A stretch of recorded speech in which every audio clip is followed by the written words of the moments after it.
tāda īpatnība Lilitai, tādi skaisti, tādi balti zobi. Neticam tādi līdzanīgi, izzoši balti. Es domāju, ko darīt ar tiem zobiem? Vajadzētu kaut kā nosmērēt, kaut kā tā. Netic kaut tādai večiņai, kā gribās būt tik tādi veselīgi tādi zobi. Es tā gudroju. Viņam saģērbusies, bija tāda stērpā pie spoguļa grimētavā. Un es tā skatos, viņa kā manas domas sajūsdama pieliecās, kaut ko pārliek seju. Skatās, sāk runāt un dezobaina mutīt. Es biju pārsteigts. Neticēsiet, es nezināju, ka var tā zobas izņemt.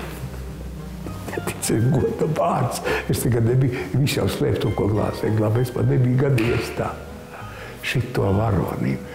Viņa skatās, vai Dievičik ir sklīdzīgi tagad savai māmiņai.